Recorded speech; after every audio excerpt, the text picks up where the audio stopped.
This is the screencast for section 10.1, example 3, arc length of a parametrized curve. So we're going to let L be the length of a parametrized curve that is transversed exactly once as t increases from t1 to t2. Now, what that means, here's what's happening. If dx dt and dy dt are continuous functions, then the arc length is the antiderivative from t1 to t2 of the square root of dx dt squared plus dy dt squared. So if you remember back when we were learning just arc length in general of a function, we had dx dx, which reduced as 1, and then dy dx, which was the derivative of the function, both squared, but then 1 squared was 1. So we're going to do the same concept. We're going to take little teeny segments and we're going to add the length of each of those straight segments together, and then we're going to add all those in between our lower and upper limits of integration. Now this says a and b, but remember a is an x value that comes from a t value, and b is an x value that comes from a t value. So you're looking at the lower limit of integration and upper limit of integration as t values this time.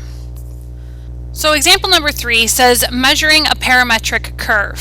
Find the length of the asteroid. So this is the asteroid in this figure here. So the length of my arc is going to be found by taking infinitely many straight segments between t is between 0 and 2 pi. So there's my t, my lower limit and upper limit, 0 and 2 pi. Now dx dt is the first part here, so by chain rule I have that whole mess, and then dy dt is that whole mess. So let's square both of those quantities, and then I have a 9 sine squared and cosine squared that I can factor out, leaving me in the parentheses with cosine squared plus sine squared, which is awesome because that's 1.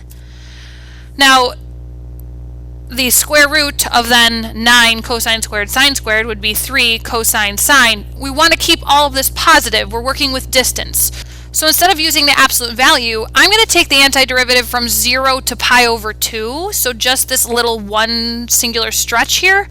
Now all those values are positive, so I don't need the absolute value anymore, but now I'm going to use 4 of those to find the whole length of the asteroid.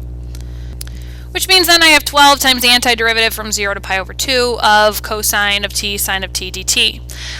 Cosine and sine are related by a derivative, so to me that looks like u substitution. So I'm going to call u sine of t, find dt, substitute in u for sine of t, and then du over cosine of t for dt. Now it's nice that those cosine of t's simplify or cancel out, I guess. Now my new lower limit of integration is u of 0, and my upper limit of integration is u of pi over 2. So in other words, sine of 0 and sine of pi over 2. Take the antiderivative, and u of 0 is 0, u of pi over 2 is 1. Fundamental theorem part 2. And simplify gives me this whole thing is 6 units long, which means one of them would be 1/4 of 6, or 3/2 units. And now try problem number 29. Says find the length of the curve. For an algebraic challenge, try evaluating the integrals without a calculator. Ooh, so that's what we'll do. We have a parametrization, so a parameter for x and a parameter for y. I know I'm going to have to find dx dt and dy dt, so I'm going to do that right off the bat. dx dt, I take the derivative of the first term, the second term needs product rule, simplify. Same thing with dy dt, derivative of the first term, second term needs product rule, simplify. Now I can put that in to arc length, which is the antiderivative from 0 to pi over 2, my parameters for t. Plug in dx dt and square it. Plug in dy dt and square it. So let's go ahead and square those. Now I have 64 common in both of those terms and t squared common in both of those terms. So I'm going to factor those out and take the square root, which means I get 8t on the outside of the square root, but then inside the square root I have cosine squared t plus sine squared t, which, whoopee, it was 1. And then that makes my antiderivative super easy. So I take the antiderivative, fundamental theorem part 2, and simplify.